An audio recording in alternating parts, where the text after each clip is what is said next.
ورحمة الله تعالى وبركاته. بسم الله الحمد لله والصلاة والسلام على رسول الله وعلى آله وأصحابه حزب الله وعلينا عباد الله. أما بعد، فقد قال الله تعالى في القرآن العظيم والفرقان المجيد: أعوذ بالله من الشيطان الرجيم. بسم الله الرحمن الرحيم.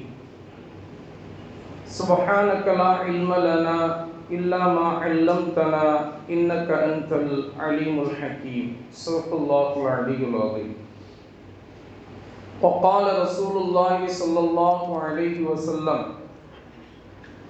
من لزم الاستغفار جعل الله له من كل ضيق مخرجا ومن كل هم فرجا ويرزقه من حيث لا يحتسب. وصدق رسوله النبي الكريم ونحن على ذلك من الشاهدين. இந்த சவுத்துக்கு பக்கமாக சாஞ்சி உட்கார்ந்து இருக்கிறவங்க கொஞ்சம் கிப்லா பக்கம், கிப்லா முன்னோக்குன மாதிரி இருப்பாங்க. கிப்லா முன்னோக்குன மாதிரி நம்ம உட்கார்றது தான் நமக்கு நன்மையும் நமக்கு எல்லா விதத்துலேயும் சைராகவும் இருக்கும். அப்படி முதுகை அந்த பக்கம் சிவத்து பக்கமாக திருப்பிட்டு கிப்லாவின் பக்கம் திரும்பாமல் நம்ம உட்கார்றது, அதுவும் பள்ளிவாசல் உள் பள்ளிவாசலுக்குள்ளே அப்படி உட்கார்றது, அது நல்ல நடைமுறை இல்லை.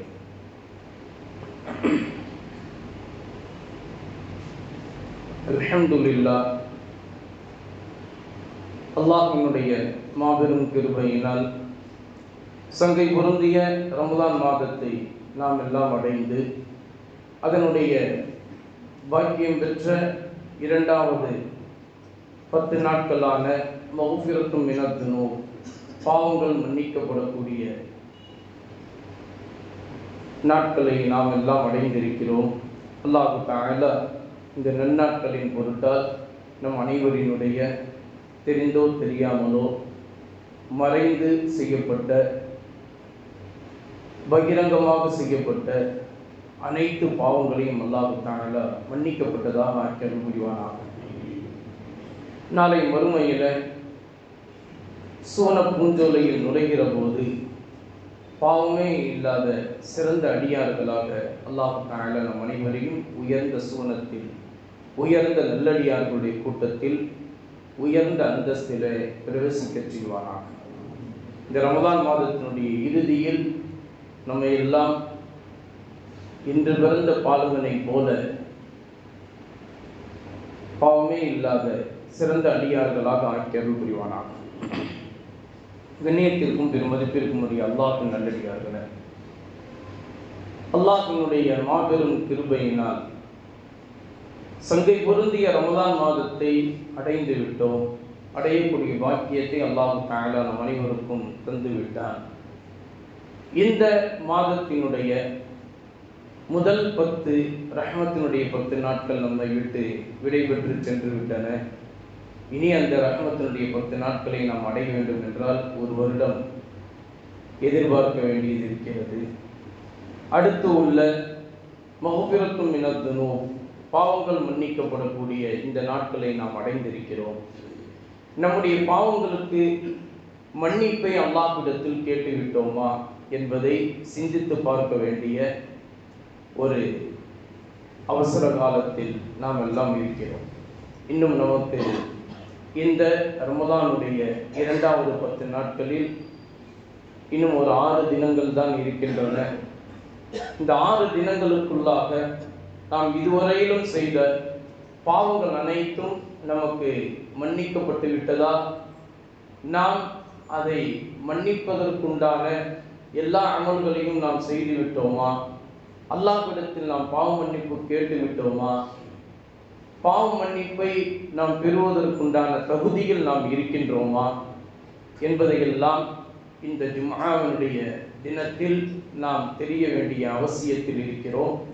கொஞ்சம் கவனமாக இப்போது நாம் சொல்ல வேண்டிய, கேட்க வேண்டிய அந்த விஷயங்களை கவனமாக கேட்கும்படி அல்லாஹ்வினுடைய தூதர் ஸல்லல்லாஹு அலைஹி வஸல்லம் அவர்களுடைய சொல்லின்படி நாம் உன்னிடத்தில் சொல்லிக் கொள்கிறோம்.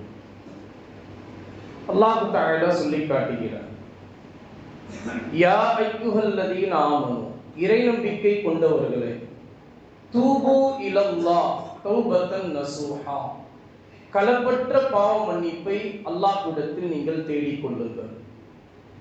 களப்பற்ற பாவ மன்னிப்பை அல்லாஹ்விடத்தில் தேடிக் கொள்ளுங்கள் என்று அல்லாஹ் தஆலா இந்த வசனத்தினுடைய ஒரு வரியில் நமக்கு சொல்லி காட்டுகிறார். இந்த ஒரு வரியின் மூலம் நமக்கு என்ன தகவலை அல்லாஹ் தஆலா கவனப்படுத்தும்படி சொல்லி காட்டுகிறான் என்று சொன்னால், அல்லாஹ்விடத்தில் வெறுமனே யா அல்லாஹ் என்னுடைய பாவங்களை நீ மன்னிப்பாயாக என்று கேட்டால் போதுமா? ஒவ்வொரு தொழுகைக்கு பிறகும் யா அல்லாஹ் என்னை நீ மன்னிப்பாயாக, என்னுடைய குடும்பத்தினரை நீ மன்னிப்பாயாக, என்னுடைய பிள்ளை செல்வங்களை நீ மன்னிப்பாயாக, என்னுடைய உறவினர்களை நீ மன்னிப்பாயாக, என்னுடைய நண்பர்களை நீ மன்னிப்பாயாக, உலக முஸ்லிம்களை நீ மன்னிப்பாயாக, யாரெல்லாம் தவறுகள் செய்கிறார்களோ அவர்கள் அனைவரினுடைய தவறுகளையும் நீ மன்னிப்பாயாக என்று மன்னிப்பு கேட்டால் மட்டும் போதுமா? அது களப்பற்ற பாவ மன்னிப்பாக ஆகிவிடுமா? அல்லாஹ் தஆலா இந்த வசனத்தில் சொல்லி காட்டுகிற அந்த வார்த்தையை கவனிக்க வேண்டும். அதைத்தான் குர்ஆனுடைய விரிவுரையாளர்கள் நமக்கு சொல்லி காட்டுகிறார்கள். யா அய்யுஹல்லதீன ஆமனு தூபு இலல்லாஹ் என்று மட்டும் அல்லாஹ் தஆலா சொல்லி காட்டியிருந்தால் அல்லாஹ்விடத்தில் நாம் பாவ மன்னிப்பு கேட்டால் போதுமானது என்ற அர்த்தம் வந்திருக்கும். ஆனால் அல்லாஹ் அதோடு நிறுத்தி கொள்ளவில்லை. 28வது ஜுஸ்விலே சூரத்து தஹ்ரீம் என்று சொல்லப்படுகின்ற அந்த சூராவிலே 2வது பக்கத்தை நீங்கள் எடுத்து பாருங்கள். இந்த ஆயத்து வரும், யா அய்யுஹல்லதீன ஆமனு தூபு இலல்லாஹி தௌபத்தன் நசூஹா. தௌபத்தன் நசூஹா என்ற வார்த்தையை அல்லாஹ் தஆலா சுட்டிக்காட்டுகிறார். அல்லாஹ் சொல்லக்கூடிய ஒவ்வொரு வார்த்தைக்கும் ஒரு 1000 அர்த்தங்கள் உண்டு. நாம் பேசக்கூடிய வார்த்தைகளுக்கு தான் அர்த்தமே இல்லாம சில நேரங்கள்ல பேசுவோம், விபரமே இல்லாம சில நேரங்கள்ல நம்ம பேசிடுவோம். அதெல்லாம் நம்மை போன்ற சாதாரண மனிதர்கள் பேசக்கூடிய பேச்சு. நம்மை படைத்த எஜமானனான அல்லாஹ்வினுடைய ஒவ்வொரு எழுத்திற்கும் 1000 அர்த்தங்கள் உண்டு. அந்த அடிப்படையில் குர்ஆனுடைய விரிவுரையாளர்கள் சொல்லி காட்டுகிறார்கள், தௌபத்தன் நசூஹா, களப்பற்ற பாவ மன்னிப்பை தேடிக்கொள்ளுங்கள் என்று அல்லாஹ் தஆலா சுட்டிக்காட்டுவதன் மூலம் நாம் அல்லாஹ்விடத்தில் கேட்கக்கூடிய அந்த பாவ மன்னிப்பு எப்படி இருக்க வேண்டும் என்கின்ற முறையை அல்லாஹ் தஆலா அந்த ஒத்த வார்த்தையில் நமக்கு சொல்லி காட்டுகிறார். அப்படி என்றால் தௌபத்தன் நசூஹா, களப்பற்ற பாவ மன்னிப்பு என்றால் எதற்கு சொல்லப்படும்? அல்லாஹ் தஆலா இவனுடைய கருத்தை, அல்லாஹ்வினுடைய சொல்லை அல்லாஹ்வின் தூதர் ஸல்லல்லாஹு அலைஹி வஸல்லம் அவர்களுடைய விளக்கத்தின்படி ஹதீஸினுடைய விரிவுரையாளர்கள் நமக்கு சொல்லி காட்டுகிறார்கள். அல்லாஹ் இந்த வசனத்தில் சொல்லக்கூடிய தௌபத்தன் நசூஹா என்ற வார்த்தைக்கு உரிய அர்த்தம் என்னவென்று சொன்னால், நாம் அல்லாஹ்விடத்தில் கேட்கக்கூடிய அந்த பாவ மன்னிப்பு 3 முக்கிய அம்சங்களை கவனப்படுத்தி அல்லாஹ்விடத்தில் பாவ மன்னிப்பு கேட்கப்பட்டதாக ஆக வேண்டும். நாம் அல்லாஹ்விடத்தில் கேட்கக்கூடிய அந்த பாவ மன்னிப்பு 3 முக்கிய அம்சங்களை கவனித்து அல்லாஹ்விடத்தில் பாவ மன்னிப்பு நாம் கேட்டாக வேண்டும். அந்த பாவ மன்னிப்பை தான் அல்லாஹ் விரும்புகிறான். அதற்கு தான் பாவ மன்னிப்பும் உண்டு, அதற்கு தான் மிகப்பெரிய அந்தஸ்தும் உண்டு, அதற்கு தான் பொருளாதார விசாலமும் உண்டு, பரக்கத்தும் உண்டு, செல்வ செழிப்பும் உண்டு, நாளை மறுமையில் மிகப்பெரிய பதவிகளும் உண்டு. அப்படி என்றால் இந்த 3 முக்கிய அம்சங்கள் என்ன? ஹதீஸுடைய விரிவுரையாளர்கள் சொல்லி காட்டுகிறார்கள். பாவம் செய்த அந்த பாவி தான் செய்த அந்த பாவத்தை முதலில் தான் தன்னுடைய உள்ளத்தில் இது பாவம் என்று அறிய வேண்டும், இது பாவமான செயல் என்று அறிய வேண்டும். பாவம் செய்த அந்த பாவி முதலில் தான் செய்த அந்த பாவத்தை தன்னுடைய உள்ளத்தில் நான் செய்த இந்த செயல் பாவம் என்று அவர் உணர வேண்டும். முதல்ல அவர் அதை அறிஞ்சிருக்கணும், இது பாவம்னு அறிஞ்சிருக்கணும். ஏன்னா சில பேர் நம்ம சொல்லிடுவோம்ல, எனக்கெல்லாம் இது பாவமா தெரியல, உங்களுக்கு வேணாலும் இது பாவமா தெரிஞ்சிருக்கலாம், உனக்கு வேணாலும் இது தவறா தெரிஞ்சிருக்கலாம், உனக்கு வேணாலும் இது கெட்ட விஷயமா தெரிஞ்சிருக்கலாம், ஆனா எனக்கு இது கெட்டது இல்லை, எனக்கு இது நல்லது அப்படின்னு சில பேர் சொல்லுவாங்கல்ல, பெரிய அறிவாளித்தனமா. அப்படியெல்லாம் இது சொல்லிடக்கூடாதுன்றதுக்காக வேண்டி அல்லாஹ் முதல் நிபந்தனையே என்னன்னா, நீ செய்த அந்த பாவம் முதலில் அதை பாவம் என்று முதலில் நீ அறிய வேண்டும். அதான் முதல் நிபந்தனை. சரி, இது பாவம் என்று நம்ம தெரிஞ்சுக்கிட்டோம். ரெண்டாவது என்ன செய்யணும் அப்படின்னா, தான் செய்த அந்த பாவத்தை நினைத்து வருந்த வேண்டும். நான் போய் இப்படி செய்யலாமா, நான் எவ்வளவு பெரிய ஆளு, நான் எவ்வளவு பெரிய மகத்துவமானவன், என்னை எல்லாருமே எப்படி நினைச்சு வச்சிருக்கிறாங்க, நல்லவனாக என்னை நினைச்சு வச்சிருக்கும் போது நான் போய் இப்படி செய்யலாமா, நான் போய் இப்படி பொய் பேசலாமா, நான் போய் இப்படி தப்பு செய்யலாமா, என்னை எல்லாருமே பெருந்தன்மையா என்னை பார்க்கும்போது நான் போய் சில்லறத்தனமா சின்ன பிள்ளைத்தனமா இப்படி எல்லாம் செய்யலாமா, நான் இப்படி செஞ்சிருக்க கூடாதுப்பா அப்படின்னு தான் செய்த அந்த பாவத்தை நினைத்து வருந்த வேண்டும். இது இரண்டாவது முக்கியமான அம்சம். மூன்றாவது, இனி இந்த பாவத்தை என்னுடைய வாழ்நாளில் நான் செய்யவே மாட்டேன் என்று உறுதி எடுத்துக்கொள்ள வேண்டும். உறுதி எடுத்துக்கொண்டு செய்யவே கூடாது. சில நேரங்கள்ல மனுஷன் தானே தவறுதலாக சில நேரங்கள்ல ஏற்படுவதுண்டு, அது வேற விஷயம். ஆனால் வேண்டுமென்றே தெரிந்து, இதை பாவம் என்று தெரிந்து, ஏற்கனவே நம்ம இதை செஞ்சுட்டு அல்லாஹ்விடத்துல தௌபா கேட்டுட்டோம், திரும்ப இந்த பாவத்தை நம்ம செய்யறோமே அப்படின்னு நினைச்சே நீங்க செய்யற மாதிரி அந்த செயலை நீங்க இனிமே செய்யக்கூடாது. உறுதி எடுத்துக்கொள்ள வேண்டும். அப்ப செய்த பாவத்தை இது பாவம் தான் என்று முதலில் அறிந்திருக்க வேண்டும். இரண்டாவது, அந்த செய்துவிட்டோமே என்று நினைத்து வருந்த வேண்டும். மூன்றாவது, இதை என்னுடைய வாழ்நாளில் இனி நான் செய்யவே மாட்டேன் என்று உறுதி எடுத்துக்கொள்ள வேண்டும். இந்த மூன்றையும் முக்கியமாக கவனித்து அல்லாஹ்விடத்தில் யா அல்லாஹ் என்னை நீ மன்னிப்பாயாக என்று கேட்டால் அந்த பாவ மன்னிப்பு தான் தௌபத்தன் நசூஹா, கலப்பற்ற தௌபாவாக, கலப்பற்ற பாவ மன்னிப்பாக அல்லாஹ்விடத்தில் நீங்கள் பாவ மன்னிப்பை தேடுங்கள் என்று அல்லாஹ் தஆலா சொல்லி காட்டுகிறான் அல்லவா. அந்த சொல்லிற்கு இதுதான் அர்த்தம். அந்த பாவ மன்னிப்பு தேடக்கூடிய அந்த ஒரு மனிதருக்கு தான் அல்லாஹ் தஆலா பாவ மன்னிப்பை கொடுப்பான், அவருடைய அந்தஸ்தை உயர்த்துவான், அவருடைய எல்லா விதமான பொருளாதாரத்திலும் செல்வ செழிப்பிலும் அல்லாஹ் தஆலா பரக்கத்தை உண்டாக்கி தருவான். பாவ மன்னிப்பு கேட்பதற்கும் பரக்கத்து உண்டாகுவதற்கும் என்ன சம்பந்தம் இருக்கிறது அப்படின்னு நம்ம கேட்கலாம். நம்முடைய மனசுல அப்படி ஒரு எண்ணம் தோன்றலாம்.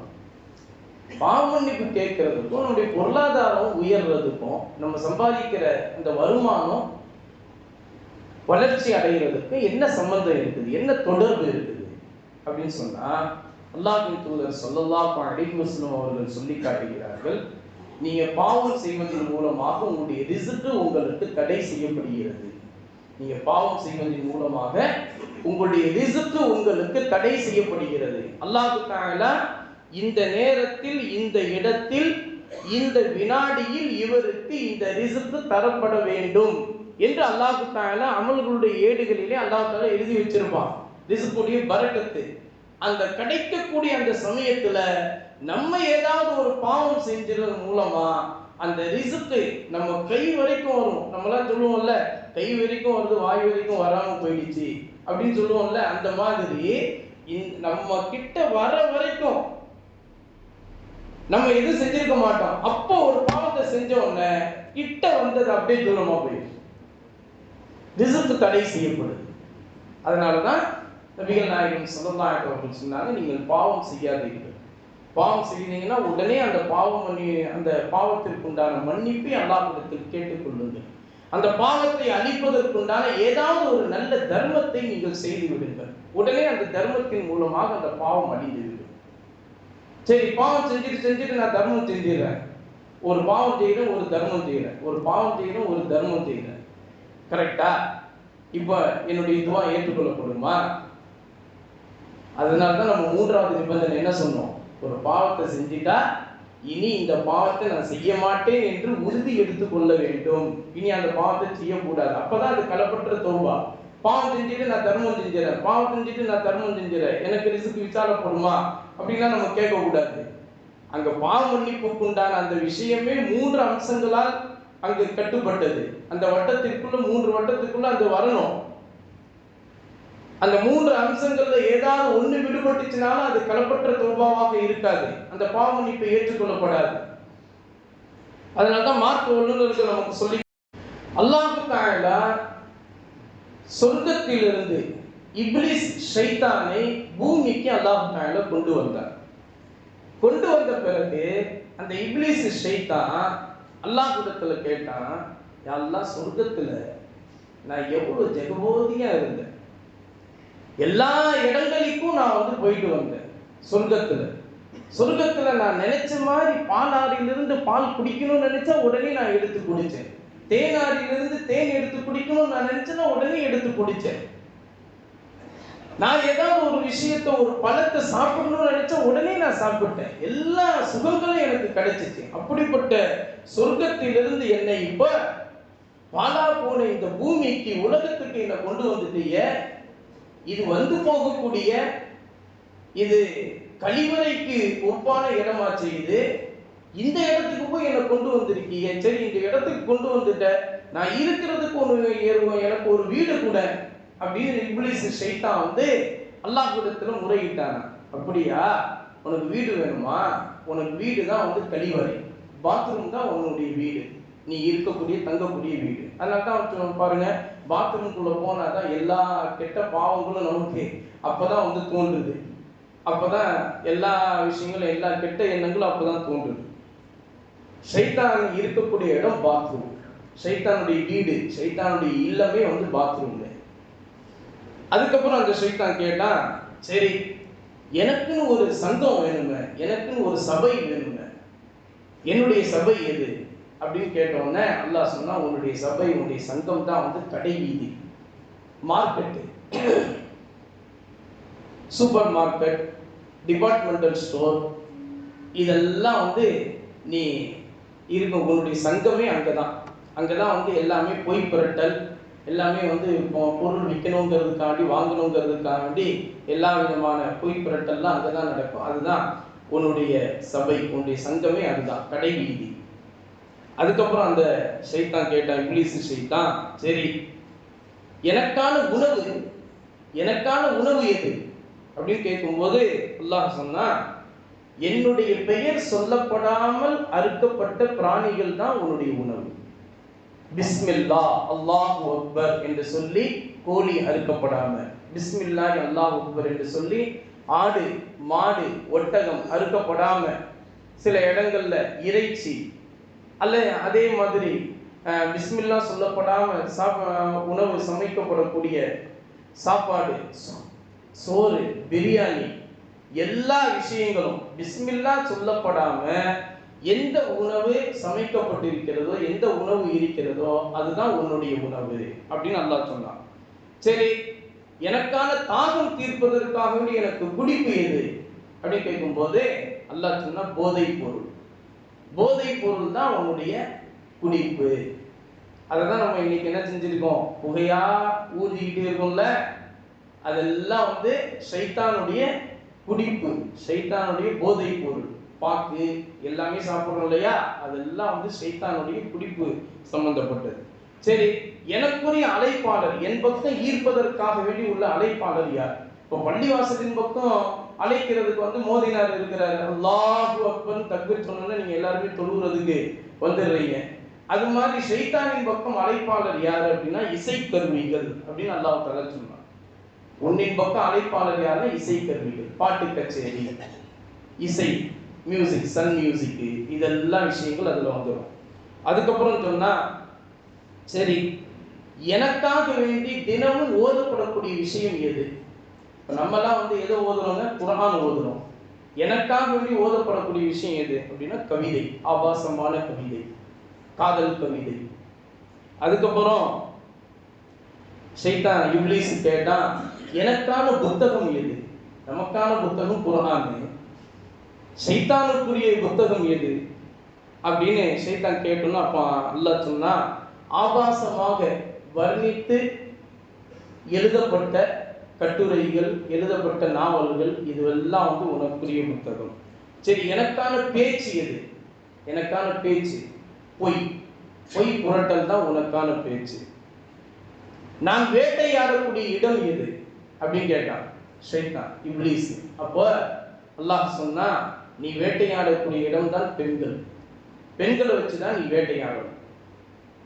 இந்த உன்னுடைய வலைக்குள்ள சிக்காதவங்க யாருன்னா, இல்லா இபாதத்து மின்ஹுமுல் முஹ்லஸீன், மன தூய்மை பெற்ற என்னுடைய நெருக்கமான அடியார்கள். அவங்களை நீ நெருங்க கூட முடியாது, அவங்களை நீ நெருங்க கூட முடியாது. அவங்களை தவிர மற்ற எல்லாருமே உன்னுடைய நெருக்கத்தை பெற்றவர்கள் தான். நீ அவங்களை எல்லாத்தையும் இழுத்துட்டு போய் நீயும் நரகத்துல சேரு, அவங்களையும் நரகத்துல சேர்த்து வச்சிரு அப்படின்னு அல்லாஹ் சொன்னதாக இந்த ஹதீஸ் திர்மிதி ஷரீஃபில் நாம் ஏற்றுக்கொள்ளப்பட தகுந்த ஆதாரபூர்வமான 6 ஹதீஸுடைய கிரந்தங்கள்ல ஒன்றான திர்மிதி ஷரீஃபில் இது ஹதீஸ் பதிவு செய்யப்பட்டிருக்கிறது. இதனுடைய அறிவிப்பாளர் ஹதரத் அபூ உமாமத்துல் பாஹிலி ரலியல்லாஹு தஆலா அவர்கள் அறிவிக்கிறார்கள்.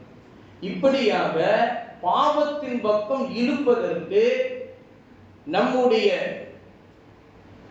நண்பர்களாக இருக்கக்கூடிய இப்லீஸ் ஷைத்தான், அவன்தான் நம்மை பாவத்தின் பக்கம் இழுக்கக்கூடியவன். நம்ம அதன் பக்கம் போகாம நம்முடைய நண்பர்களாக அல்லாஹ்வுடைய இறைநேச செல்வர்களை ஆக்கிக் கொண்டு, அல்லாஹ்வினுடைய பெயரை எங்கு சொல்லப்படுகிறதோ, அல்லாஹ்வுடைய குர்ஆன் எங்கு ஓதப்படுகிறதோ, அல்லாஹ்வினுடைய குர்ஆனுக்குண்டான விரிவுரைகள், அல்லாஹ்வின் தூதர் ஸல்லல்லாஹு அலைஹி வஸல்லம் அவர்களுடைய நல்லுபதேசங்கள் எங்கெல்லாம் சொல்லப்படுகிறதோ அங்கெல்லாம் நாம் இருந்தால்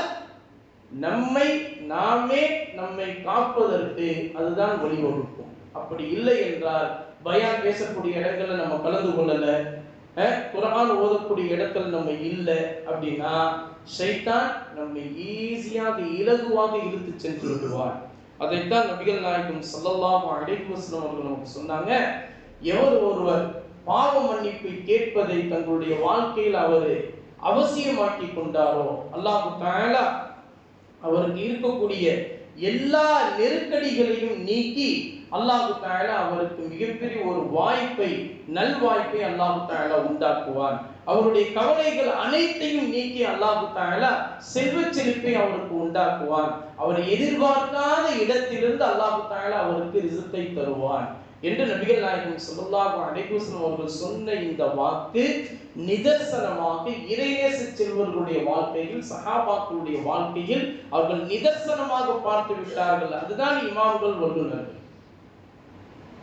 ஆனா நம்ம இன்னைக்கு அவங்களை பின்பற்றுவதற்கே நாம் யோசித்து பார்த்து கொண்டு இருக்கிறோம். இவங்களை எல்லாம் எதற்கு பின்பற்றுறது, நபி ஸல்லல்லாஹு அவங்களை பின்பற்றினா போதுமே அப்படின்னு அதுல வேற சில நம்முடைய இடதுசாரிகள் அப்படி சொல்லி கொண்டு இருக்கிறார்கள். அவங்களுடைய சொல்லலாம் நம்ம கேட்க வேண்டிய அவசியம் இல்லை. அப்படி கேட்டால் நம் வழிகேட்டில் இன்னும் போய்கொண்டு இருப்போமே தவிர நேர்வழியில் நாம் அடையவே முடியாது. நேர்வழியை பெற வேண்டும் என்றால் நீங்கள் அல்லாஹ் ரசூல், இமாம்கள், வல்லுநர்கள், இறைநேச செல்வர்கள், அஹ்லு சுன்னத் வல் ஜமாஅத் கொள்கையில் கட்டுப்பட்ட அனைத்து தரப்பினர், எல்லா விதமான அறிஞர் பெருமக்கள் என்ன சொல்கிறார்களோ அதை முழுமையாக நாம் கேட்க வேண்டும். அந்த அடிப்படையில் குர்ஆன் ஹதீஸுடைய வெளிச்சத்தை நமக்கு சொல்லி காட்டுகிறார்கள். இப்படி அல்லாஹ்விடத்தில் நாம் பாவ மன்னிப்பு கேட்டு பாவ மீழ்ச்சி பெறுவதற்குண்டான வழிகள், 5 வழிகளை நமக்கு சொல்லி காட்டுகிறார்கள். ஒன்று, மன உறுதி நமக்கு வேண்டும், பாவமே செய்யக்கூடாது என்கின்ற மன உறுதி நமக்கு வேண்டும். இரண்டாவது, நல்ல அமல்கள் அதிகமாக நாம் செய்ய வேண்டும். நல்ல அமல்கள் என்று சொல்கிற போது குர்ஆனை ஓதுவது, தஸ்பீஹ் ஓதுவது, அதிகமாக தொழுவது, ரமலான் மாதத்திலே எல்லா விதமான நல்ல அமல்களையும் செய்வது, அத்துணை காரியங்களையும் நாம் செய்வதுதான் நல்ல அமல்கள் செய்வது. மூன்றாவது, நம்மால் முடிந்த அளவு தான தர்மம் அதிகமாக நாம் செய்ய வேண்டும். அதைத்தான் நபிகள் நாயகம் சொன்னாங்க, இத்தத்தை நார வலூபி தம்பரத்தில், ஒரே ஒரு பேரித்தம்பலம் நீ கொடுத்தாவது நரகத்தை விட்டு உன்னை நீ பாதுகாப்பு தேடிக்கொள் என்று சொன்னார். ஒரே ஒரு பேரித்தம்பலத்தை கொடுத்தாவது நரகத்தை விட்டு நீ பாதுகாப்பு தேடிக்கொள் என்று சொன்னாங்க. அப்படி என்றால் இது சாதாரணமான ஒரு ஏழைக்கு கூட ஒரு பேரித்தம்பலத்தை கொடுக்க முடியும். நம்ம நடுத்தரவாதிகளாக இருக்கிறோம், அதே போல வசதி படைத்த மிகப்பெரிய பணக்காரர்களாக இருக்கிறோம். ஆனால் நமக்கு இன்னும் தான தர்மங்கள் செய்வதற்குண்டான மனம் வரவில்லை என்று சொன்னால் நம்முடைய பாவங்களுக்குண்டான மன்னிப்பு எப்போது நமக்கு கிடைப்பது? அதனால் குர்ஆனுடைய வல்லுநர்கள், ஹதீஸுடைய வல்லுநர்கள் நமக்கு சொல்லி காட்டுகிறார்கள், பாவ வீழ்ச்சி பெறுவதற்குண்டான மூன்றாவது வழிமுறை தான் தான தர்மங்கள் அதிகமாக செய்ய வேண்டும். நான்காவது விஷயம், நல்ல விஷயங்களை கேட்பதற்கு நாம் வாய்ப்பை ஏற்படுத்திக் கொள்ள வேண்டும். எங்கெல்லாம் பயான் நடைபெறுகிறதோ, எங்கெல்லாம் குர்ஆனுடைய விளக்கங்களை சொல்லப்படுகிறதோ, அங்கெல்லாம் நாம் அமர்ந்து அந்த விளக்கங்களை கேட்பதற்கு நாம் வர வேண்டும். சஹாபாக்கள் கேட்டார்கள். கேட்டதிலிருந்து குர்ஆனை எப்போதெல்லாம் கேட்பார்களோ அப்போதெல்லாம் அவர்களுடைய கண்களிலிருந்து கண்ணீர் வரும் என்று அல்லாஹ்வே நமக்கு சொல்லி காட்டுகிறார். 7வது ஜுஸ்வை எடுத்து பாருங்கள். வைதா சமிஉ என்கின்ற அந்த ஜுஸ்வினுடைய முதல் வசனத்திலேயே அல்லாஹ் தஆலா சொல்லி காட்டுவான், வைதா சமிஉ மா உன்சில இலா ரசூலி தஃபீது மினத் தம்இ மிம்மா அரஃபு மினல் ஹக். நபிகள் நாயகம் ஸல்லல்லாஹு அலைஹி வஸல்லம் அவர்களுடைய தோழர்கள் எல்லாம் குர்ஆனுடைய வசனங்களை கேட்டதுமே அவருடைய கண்களிலிருந்து கண்ணீர் வழிந்தோடி கொண்டு இருக்கும். என்றைக்காவது நாமும் குர்ஆனை கேட்கிறோம், நாமும் குர்ஆனை ஓதுகிறோம், என்றைக்காவது அந்த குர்ஆனுடைய வசனத்தை ஓதியோ அல்லது கேட்டோ நம்முடைய கண்களிலிருந்து கண்ணீர் வந்திருக்கிறதா? உங்களில் ஒவ்வொருவரையும் உங்களுடைய உள்ளத்தில் கேட்டு பார்த்துக் கொள்ளுங்கள். அப்படி என்றால் நாம் குர்ஆனை இன்னும் சரியாக ஓதவில்லை என்று அர்த்தம். எப்போது நாம் குர்ஆனை சரியாக ஓதுகிறோமோ, உளப்பூர்வமாக லயித்து குர்ஆனை ஓதுகிறோமோ, அப்போது கண்டிப்பாக நம்முடைய கண்களிலிருந்து கண்ணீர் வழிந்தோடும். அதைத்தான் சஹாபாக்கள் செய்தார்கள் என்று குர்ஆனிலே அல்லாஹ் தஆலா சொல்லி காட்டுகிறார். 5வது விஷயம், தீயதை தடுக்க வேண்டும். தீயதை எந்த முறையில் தடுக்க வேண்டுமோ அந்த முறையில் நாம் தடுக்க வேண்டும். ஒரு மனிதரிடத்தில் தவறுகளை பார்த்துவிட்டால் உடனே எல்லோருக்கும் முன்னிலையில் அவரை திருத்துவதற்கு நாம் முற்படக்கூடாது. அவரை தனியாக அழைத்து அவரிடத்தில் அன்பாக பேசி அவர் செய்த அந்த விஷயத்தை சொல்லி, இதை நீங்கள் இப்படி செய்யக்கூடாது, இப்படித்தான் செய்ய வேண்டும் என்று தீயதை நீங்கள் தடுக்க வேண்டும். இப்ப நல்ல விஷயங்களை ஏவ வேண்டும், தீயதை தடுக்க வேண்டும். இந்த 5 விஷயங்களை நீங்கள் செய்கிற போது கண்டிப்பாக பாவ வீழ்ச்சி பெற்றவர்களுடைய கூட்டத்தில் அல்லாஹ் தஆலா உங்களை ஆக்குவான். இன்னல்லாஹு யுஹிப்புத் தவ்வாபீன வ யுஹிப்புல் முத்தத்தஹிரீன். பாவ வீழ்ச்சி பெற்றவர்களைத்தான் அல்லாஹ் தஆலா விரும்புகிறான். மனம் சுத்தமானவர்களைத்தான் அல்லாஹ் தஆலா விரும்புகிறான். அல்லாஹ் விரும்பக்கூடிய கூட்டத்தார்களில் அல்லாஹ் தஆலா நம் அனைவரையும் ஒன்று சேர்த்து அருள் புரிவானாக. சங்கை பொருந்தி இந்த ரமலானுடைய பரக்கத்தின் பொருட்டால் அல்லாஹ் தஆலா நம் அனைவருடைய பொருளாதாரத்திலும் விசாலத்தையும் செல்வச் செழிப்பையும் உண்டாக்கி அருள் புரிவானாக. எல்லா விதமான நல்ல அமல்களையும் செய்யக்கூடிய தௌஃபீத்தை அல்லாஹ் தஆலா நம் அனைவருக்கும் தந்தல் புரிவானாக.